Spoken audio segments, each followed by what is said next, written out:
Bukan apa yang saudara kerjakan itu yang dihitung, tapi bagaimana saudara mengerjakannya. Apapun yang dia kerjakan, dia berikan all out, semuanya. What will it takes, berapapun harganya kalau itu panggilan dikerjakan.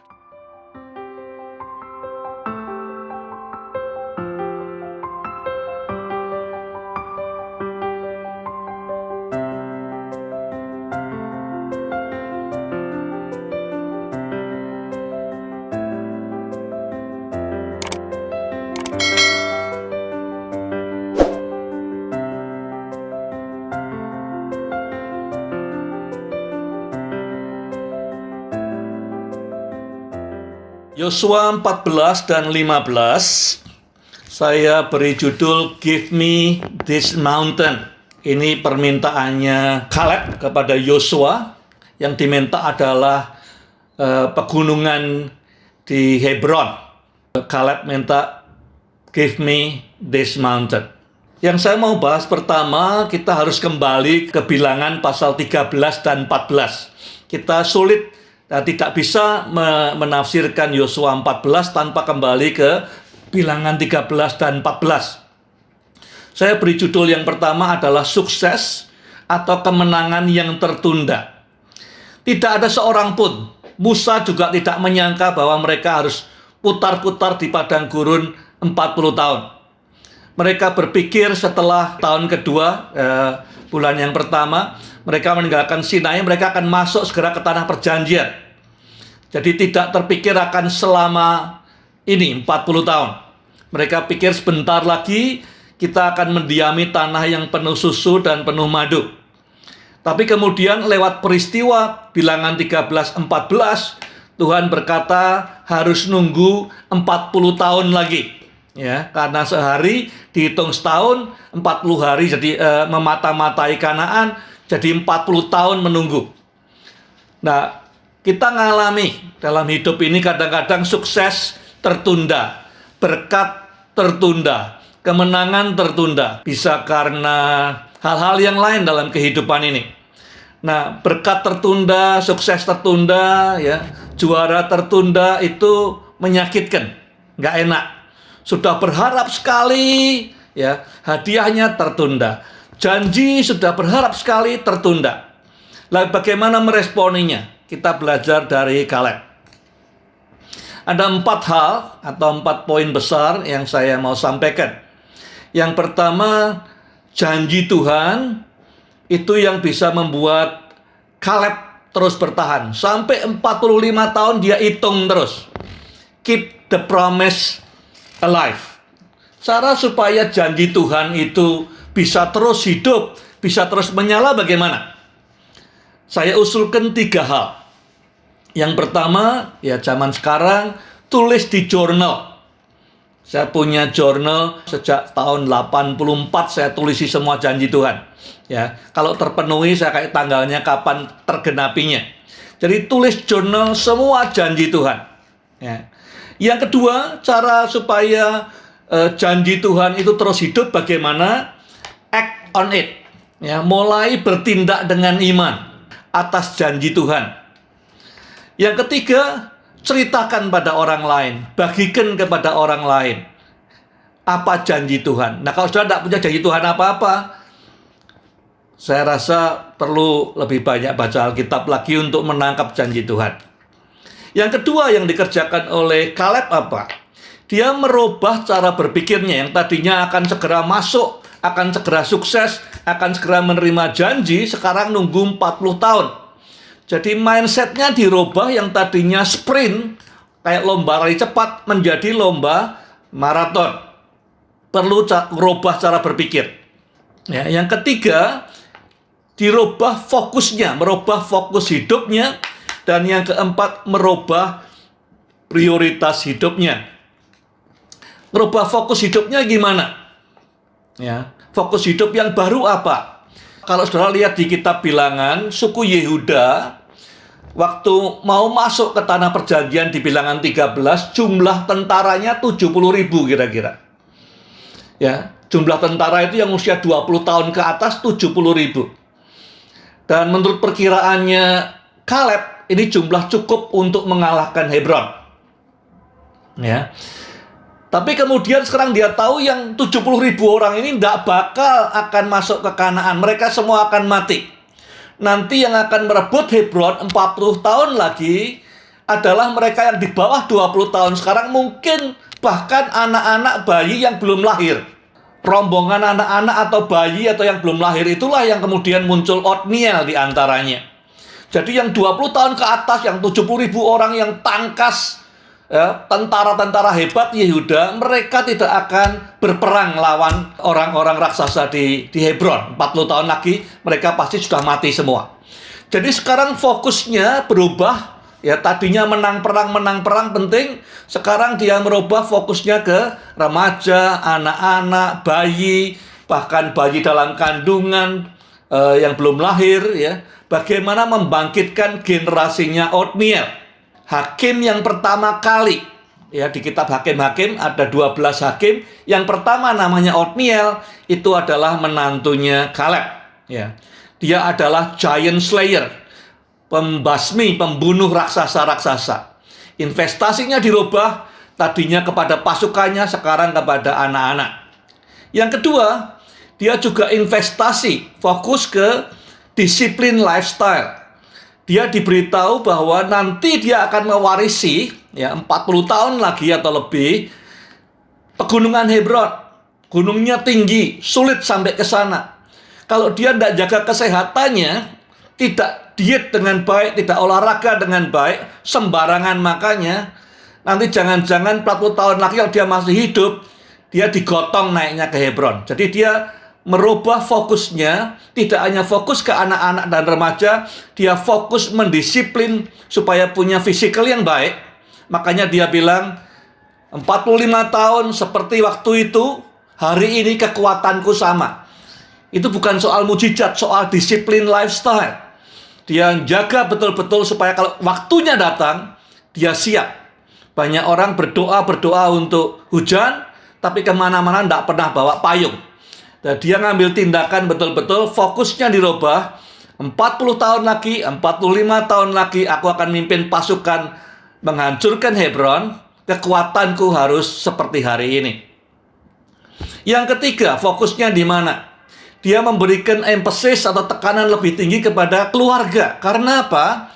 Karena 40 tahun lagi, tentara-tentara yang perkasa yang di depan, ya, letnan sersanya mungkin umur 25-an, itu sekarang baru mau lahir, gitu kan, kira-kira. Penting untuk mendidik mereka, kesehatan mereka adalah godly family. Karakternya harus dibentuk, keluarga harus dibina. Jadi fokus ke keluarga. Yang keempat, bagaimana supaya menolong seluruh suku Yehuda supaya visi dan passionnya terus membara selama 40 tahun ke depan. Jadi dia create upaya-upaya supaya visi dan passion untuk menduduki Hebron, ya, terus menyala selama 40 tahun ke depan. Ya, jadi ini fokus yang baru buat dia. Lalu prioritas apa yang baru? Yang pertama, dia create new goals, relevant goals. Kalau goalnya 40 tahun lagi, orang yang dengar sudah tidak hidup. Jadi dia create goal untuk yang umur 60, dia create goal untuk yang usia 50, 40, 30, 20. Kalau dulu goalnya adalah menghancurkan Hebron, sekarang goalnya adalah berapa yang kamu mentori, ya, berapa banyak modul training yang kamu hasilkan, berapa banyak orang-orang yang kamu coach jadi pemimpin yang baik, yang nantinya 40 tahun lagi jadi jenderal. Ya, jadi penasehatnya jenderal, jadi kolonel dan segala macam. Yang kedua, komunikasi. Bagaimana communicate messaging ini supaya bisa sampai ke mereka dan tidak langsung terpuruk mereka semua. Diberi message sehingga mereka terinspirasi untuk mengerjakan tugas barunya, ya, peran barunya. Tidak lagi menduduki tanah perjanjian, tetapi mempersiapkan generasi mendatang, mentoring, training, dan segala macam. Prioritas ketiga apa? Dia mulai define new roles. Ya. Dia mulai melihat ini orang-orang ini, ya perang tetap perang. Setelah ini mereka akan perang mengalahkan Heshbon dan segala macam. Ya. Tapi perang bukan lagi sekedar untuk menang, tapi perang memberi pelajaran buat remaja-remaja, anak-anak, supaya mereka lihat bagaimana sih orang menang perang itu sikapnya, ya. Bagaimana berperang bukan sekedar untuk menang, tapi bagaimana berperang untuk memuliakan Tuhan. Jadi role-nya berubah, ada jadi trainer, jadi coach, ya. Kalau toh perang kemudian diceritakan kepada anak mereka dan segala macam. Dan yang keempat, develop training mentoring program untuk anak-anak, buat remaja, ya, supaya mereka siap untuk ambil alih di kemudian. Ini 4 fokus dan 4 prioritas. Di pertanyaan tadi Eva Fras bilang, kerjanya apa saja? Sejak dia pulang dari mengintai tanah perjanjian, dia kerja keras. Dia tahu 40 tahun waktunya, dia punya 40 tahun untuk menyiapkan pasukan yang handal untuk menduduki Hebron. Maka dia fokusnya diubah, dia perlu menyemangati generasi ini supaya tidak putus semangat, ya. Kemudian prioritasnya juga berubah semua. Nah, Caleb, saudara tahu brandingnya Caleb itu wholeheartedly, atau mengikut Tuhan dengan sepenuh hati. Kata wholeheartedly itu di Alkitab Perjanjian Lama muncul 14 kali. Separuh di antaranya, 7 di antaranya dikaitkan dengan namanya Caleb. Yang 6 lagi itu tidak dikaitkan dengan nama siapa-siapa, ya, diucapkan oleh Salomo dan segala macam. Yang 1 dikaitkan dengan nama Hizkia, Raja Hizkia. Tapi yang mendominasi branding wholeheartedly adalah Caleb. Ya, ini karakter yang istimewa. Tidak ada orang lain di Alkitab yang disebut berkali-kali seperti ini. Wholeheartedly, wholeheartedly. Kalau Musa itu disebut sahabatnya Tuhan. Ya, ini adalah wholeheartedly, sepenuh hati. Kalau saudara tidak memimpin umat Tuhan dengan sepenuh hati, akibatnya apa? Artinya memimpin dengan setengah hati, ikut Tuhan dengan setengah hati. Yosua 14 ayat 8 berkata, pemimpin yang lain yang tidak sepenuh hati membuat bangsa ini hatinya tawar. Ya, 1 itu, hatinya tawar. Itu sebabnya, sudah lihat di kitab Yosua, ada banyak kali, kalau tidak salah ada 9 atau 11 kali dikatakan jangan tawar hati, jangan tawar hati, jangan tawar hati, jangan takut. Ya. Yang kedua, kalau yang mimpin tidak sepenuh hati bisa menghasilkan budaya organisasi yang gampang komplain seperti orang Israel. Begitu pemimpinnya tidak sepenuh hati, langsung mereka bersungut-sungut, ungrateful.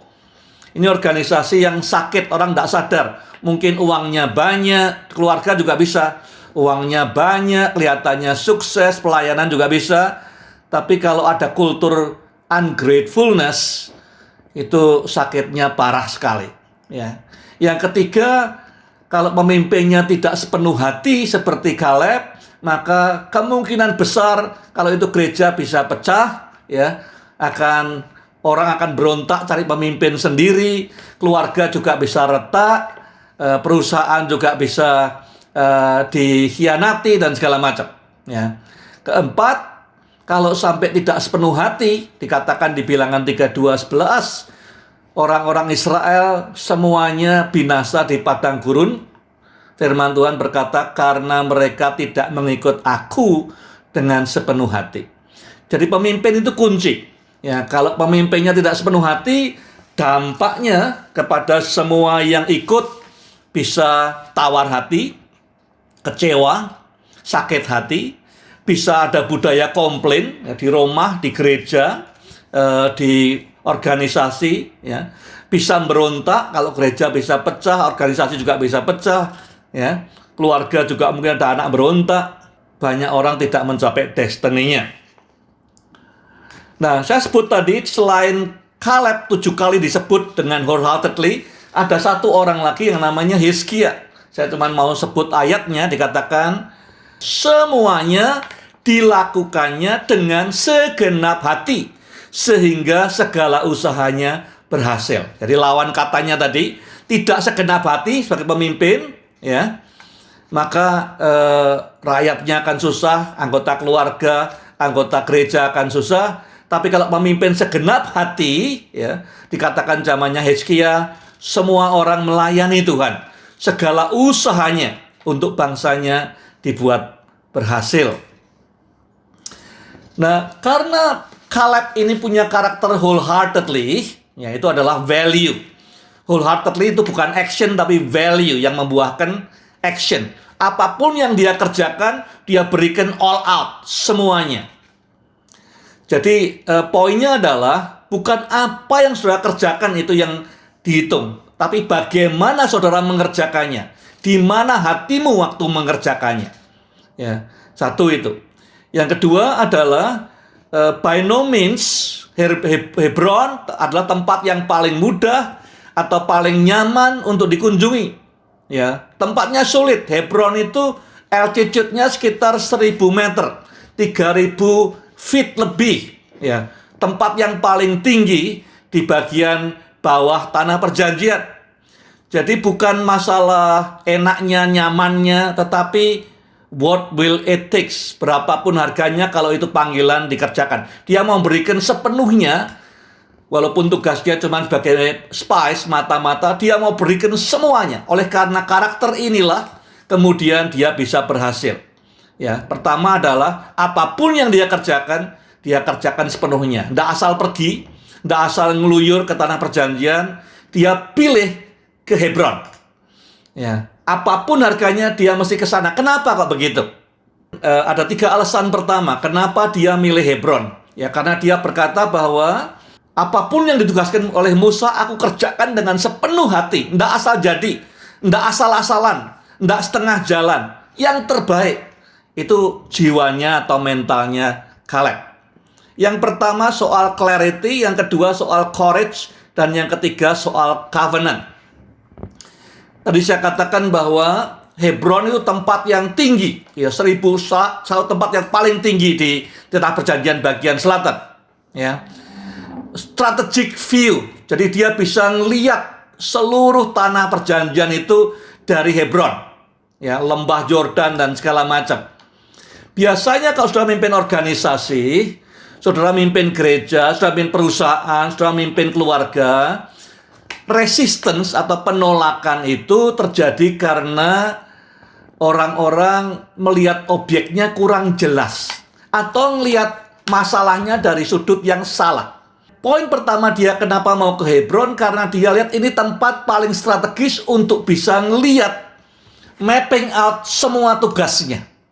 Ya, saya rasa waktu 12 orang dikirim, mungkin dipecah 2 orang, ya. Karena tidak mungkin satu orang menyelesaikan semua sampai ke utara. Ya. Nah, Caleb khusus pilih tempat yang sulit, yang banyak raksasanya, yang tembok kotanya tebal. Hebron. Satu, karena dia tahu di Hebron sini dia bisa lihat tantangannya seperti apa, medan perangnya seperti apa, tanahnya semua kayak apa, musuhnya seperti apa. Ya. Jadi strategic view. Nah, kalau sudah sebagai pemimpin, yang kedua, Hebron adalah stronghold. Kiryat Arba itu adalah suku Enak, suku raksasa yang paling besar. Ya, kalau mau survei, lihat, ngukur kekuatan sendiri, jangan cari tempat yang bangsanya lemah, tempat yang tentaranya tidak kuat, yang raksasanya kurus-kurus. Ya, dia sengaja ke strongholdnya. Kota yang paling kuat pertahanannya di bagian selatan tanah perjanjian ada di Hebron.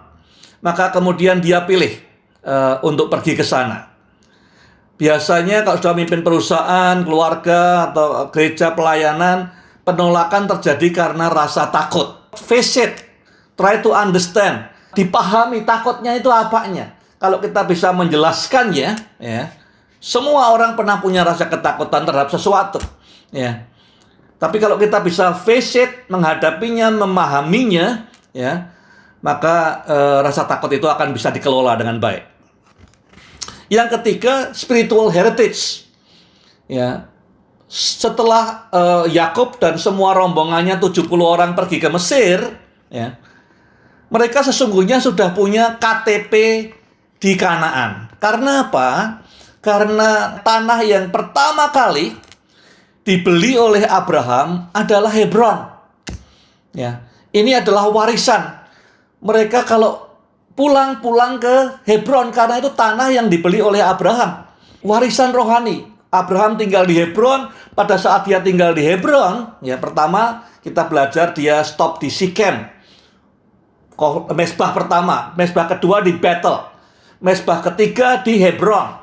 Terus dia tinggal di sana di Kejadian 15, dia bikin perjanjian, upacara perjanjian dengan Tuhan. Kejadian 17, sunat ditetapkan sebagai tanda perjanjian. Jadi covenant antara Tuhan dengan Abraham yang membuat orang Israel punya tanah, itu ada di Hebron. Ini warisan rohani. Ada historical, spiritual strength di Hebron. Kaleb pengen ke Hebron untuk melihat warisan itu. Tanah milik mereka yang dibeli oleh Abraham. Ada warisan rohani apa di situ? Pernah terjadi revival seperti apa di sana? Ya.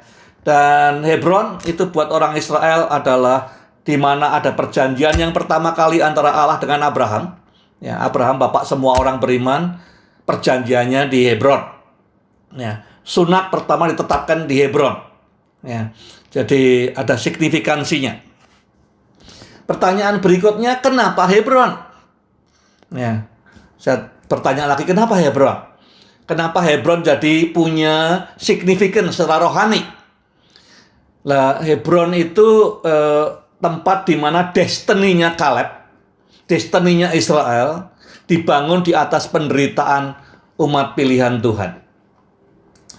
Jangan pernah meremehkan penderitaan, kesedihan, atau kepedihan.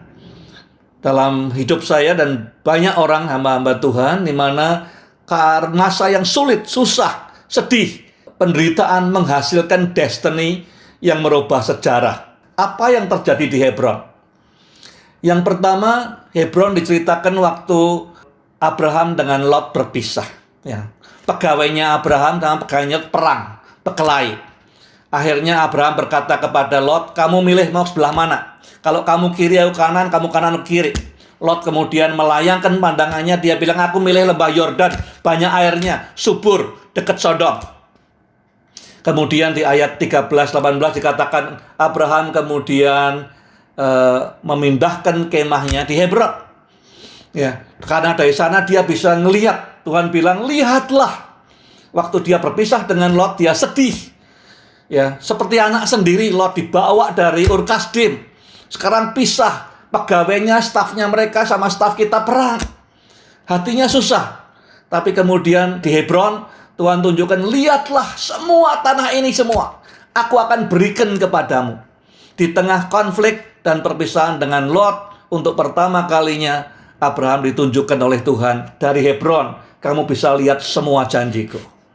Yang kedua, Sarah mati di Hebron. Ya, Sarah ini perempuan luar biasa. Dia masuk di daftar Ibrani pasal 11 pahlawan iman. Satu-satunya perempuan di Alkitab yang umurnya disebut waktu mati cuma Sarah. Dia mati umur 127 tahun. Ya. Kemudian karena Sarah mati, Abraham beli tanah kuburan. Ya, Gua Makpelah. Kalau Sarah tidak mati, tidak pernah punya tanah sampai hari ini. Ya. Karena Sarah mati, kesedihan itu memaksa Abraham untuk beli tanah. Karena dia punya tanah di sana, dia setelah dari Mesir punya alasan pulang ke Hebron lagi. Lewat kehilangan Sarah, Abraham punya tanah. Yang ketiga, Yakub waktu kehilangan Yusuf pura-puranya dibunuh, padahal kemudian dijual kepada orang Mesir sebagai budak. Ya, Yakub mengatakan, aku akan berduka sampai maut menjemputku. Kejadian 37 itu di Hebron. Ya. Dan Tuhan kemudian di pasal 45 Yusuf berkata, kamu mengupayakan kejahatan, tapi sungguhnya aku dikirim duluan untuk mempersiapkan supaya janji Tuhan tetap hidup. Supaya umat pilihan Tuhan tetap terjaga, tidak mati karena kelaparan. What fulfill our destiny is not what God does for us, but what we do for God. Destiny itu Tuhan yang siapkan. Untuk mencapai destiny, itu bagaimana kita berbuat untuk Tuhan. Kita sudah belajar di Yosua, Tuhan bilang, aku berikan tanah ini, tetap harus perang. Kita ngerebut. Ya, aku berikan kota ini, tetap harus perang. Aku berikan Hebron, Kaleb tetap harus mengalahkan raksasa.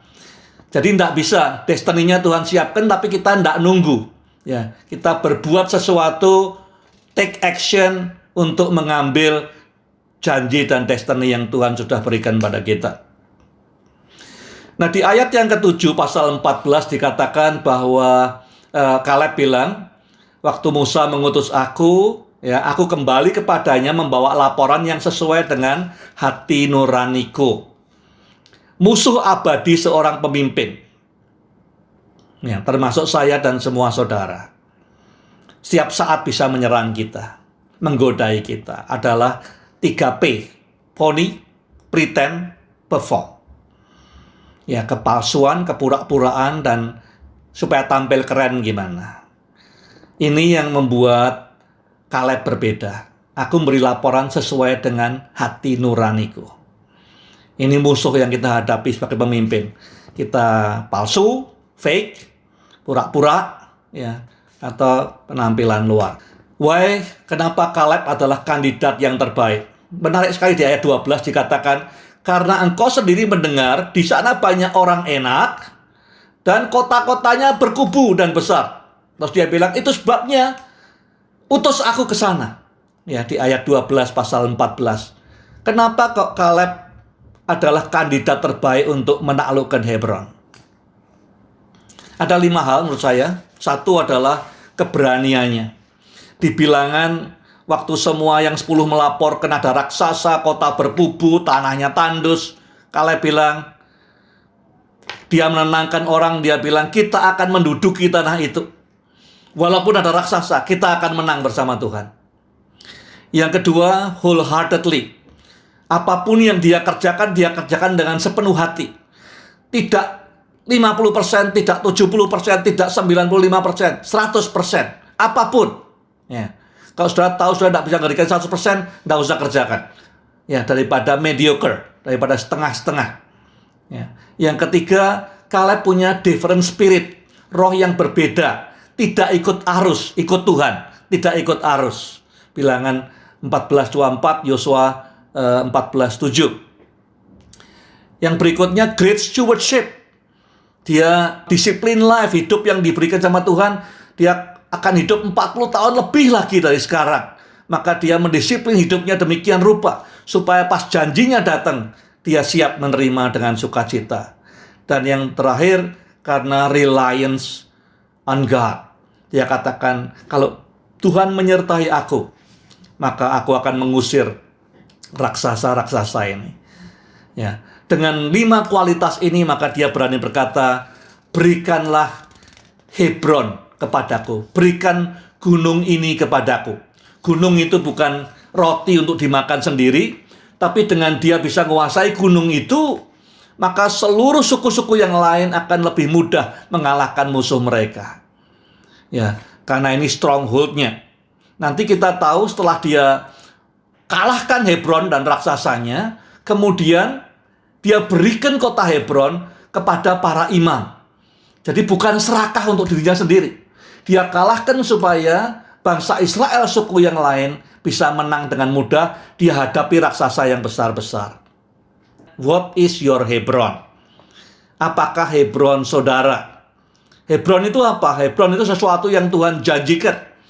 Mungkin bisa aja 40 tahun yang lalu seperti Kaleb, atau 4 tahun yang lalu, atau 14 tahun yang lalu Tuhan pernah berjanji. Bukan soal janji berkat, tapi janji akan achievement, impact, dampak, berkaitan dengan panggilan, ya, berkaitan dengan tantangan, tapi ada janjinya juga, fulfillment dalam hidup ini. Ya. Hebron saudara itu apa? Berkaitan dengan janji, dengan tantangan, dengan panggilan. Tuhan buat saudara, mungkin 10 tahun yang lalu Tuhan berikan, mungkin 15, ya Tuhan mau pakai saudara, Tuhan akan apapun yang lain.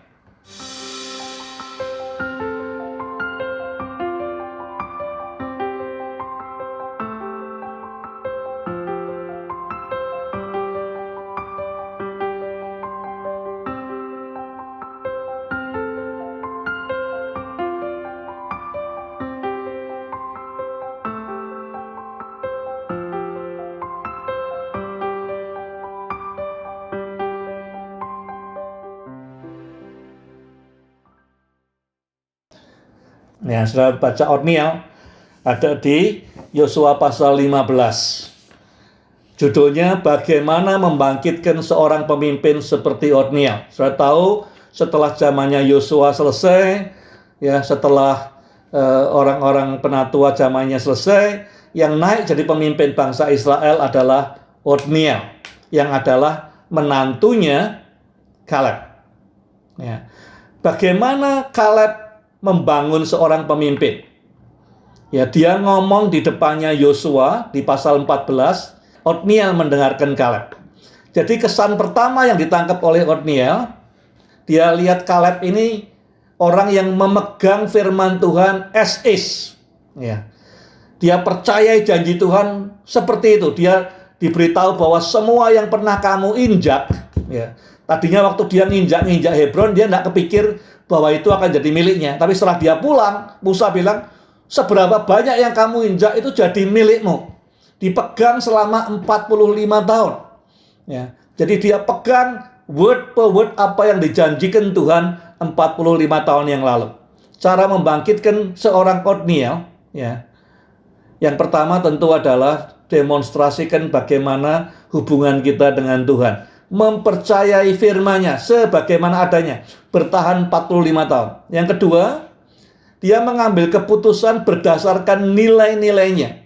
Bukan oportunis, bukan apa yang enak, apa yang gampang, apa yang nyaman, bukan. Ya. Tapi dia milih Hebron karena tanggung jawabnya. Dia milih Hebron karena responsibility-nya. Sebagai pemimpin suku Yehuda, suku yang paling kuat, dia berkata, biar kami bereskan raksasa yang besar-besar, gunung yang tinggi-tinggi, supaya suku yang lain bisa menang dengan lebih mudah. Ya. Dia ngambil keputusan, berikan Hebron kepadaku, berdasarkan nilai yang dia miliki, wholeheartedly, memberikan yang terbaik dalam segala hal. Yang ketiga, dia menunjukkan keberaniannya kepada Otniel. Keberanian atau courage itu biasanya menular. Billy Graham pernah berkata, kalau ada satu orang yang berani, maka tulang punggung orang-orang yang menontonnya akan menjadi kuat juga. Ya, keberanian itu menular. Yang keempat, dia ngajak si Otniel untuk perang di Hebron, supaya dia bisa memberi contoh jadi komandan itu seperti apa. Ya, menjadi pemimpin itu seperti apa. Dia modeling, dia beri teladan. Dan yang kelima yang penting, leaders rise up to the challenge. Jadi pemimpin itu yang berkualitas akan selalu bangkit menerima tantangan yang besar. Pemimpin-pemimpin yang besar seperti Kaleb, Yosua, begitu ada tantangan besar makin bergairah. Maka kemudian dia berikan tantangan siapa yang bisa mengalahkan Debir dengan para raksasanya, ya, dia akan mendapat anaknya, si Aksa. Ya. Jadi pemimpin-pemimpin besar tidak takut tantangan. Justru pemimpin selalu bangkit dengan tantangan yang besar. Nah, saya perhatikan dia sudah umur 85 tahun, mungkin lebih, ya, waktu dia mulai perang di Hebron dan di Debir.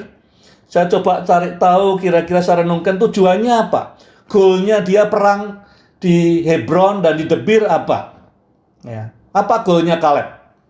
Satu adalah dia mau establish the presence of God in the midst of the people.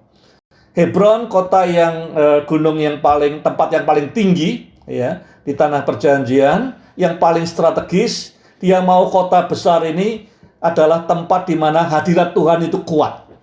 Jadi setelah dia kalahkan Hebron, ya, kalau sudah baca nanti pasal 21, kota Hebron diserahkan kepada keturunannya Harun, para imam. Jadi dia mengalahkan dengan susah payah, mendaki gunung, menggempur tembok. Tidak buat dia sendiri. Setelah dia menangkan Hebron, dia serahkan kepada suku Lewi, dibuat tinggal para hamba Tuhan yang melayani mezbah Tuhan. Luar biasa. Hebron menjadi salah satu kota yang didiami oleh keturunannya Harun, para imam-imam. Sedangkan Kaleb dan keturunannya tinggal di sekitarnya situ, di ladang-ladang, di desa-desa di sekitar Hebron. Jadi yang pertama dia ingin make sure God has the best place, the most strategic place. Tuhan mendapat tempat di pusat yang paling baik, yang paling tinggi, Tuhan dulu. Ya, pelayan Tuhan disediakan tempat yang paling baik di atas Hebron supaya penyembahan ada di sana. Yang kedua, dia pelan-pelan membuat dirinya dispensable. Nah, pemimpin itu biasanya senang kalau dia merasa tidak tergantikan. Kalau ada pemimpin mulai berkata, kalau enggak ada saya, enggak jalan nih gereja. Enggak ada saya, persekutuan enggak jalan nih. Enggak ada saya, pelayanan enggak jalan. Itu namanya indispensable. That's a bad leader. Bukan pemimpin yang baik. Pemimpin yang baik, dia akan pelan-pelan membuat dirinya dispensable. Artinya, siapapun di level berikutnya bisa menggantikan dia. Ya, jadi kemudian dia buktikan setelah dia menang di Hebron, mau ke Debir, dia bilang, siapa saja yang mau perang gempur Debir, ya, silahkan. Yang maju kemudian adalah Othniel. Ya. Yang lain mungkin juga bisa, tapi Othniel yang pertama angkat tangan. Kemudian dia bilang, siap dihabisi raksasa-raksasa di Debir. Jadi pemimpin yang baik, ya, dia pelan-pelan membuat dirinya dispensable. Organisasi, pelayanan, gereja tidak bergantung kepada dia, bergantung kepada Tuhan, tapi banyak pemimpin lain yang bisa mengerjakannya. Tugas kita sebagai pemimpin sama seperti itu. Yang ketiga, dia melihat pemimpin yang berpotensi seperti Othniel, ya. Kemudian dia beri resources yang dia tahu paling baik adalah anak perempuannya yang sudah dia muridkan sendiri. Ini perempuan Aksa ini luar biasa. Begitu dia kemudian sudah menikah, dia bisa berpikir strategis. Dia bilang kepada suaminya, kamu mintaan ke ayahku minta mata air. Si Othniel ragu-ragu, tapi kemudian Aksa datang kepada ayahnya sendiri dan berkata, berikan mata air. Jadi resources diberikan. Jadi sebagai pemimpin, kalau kita menghadapi hidup hari ini, perang di Hebron, perang di Debir, ada 3 hal yang Kaleb kerjakan. 1, dia mencari tempat di mana Tuhan dapat tempat yang terbaik. Dia menangkan Hebron, tapi kemudian dia serahkan untuk kemuliaan nama Tuhan. Jadi kota perlindungan, jadi tempat tinggalnya orang Lewi dan keturunan Harun. Yang kedua, pelan-pelan dia memampukan orang semua di sekitarnya dan membuat dirinya dispensable. Dirinya bukan lagi tidak bisa digantikan. Dirinya bisa digantikan kapan saja. Ya, siapa saja bisa gempur raksasa. Dia pasukannya dia, bisa Othniel, bisa siapa saja. Ya, jadi pelan-pelan ketergantungan kepada manusia dikurangi. Dan yang ketiga, kalau dia sudah ketemu Othniel, ya, dia kerahkan semua apa yang dia punya, ya, resourcesnya supaya Othniel bisa lebih berhasil lagi.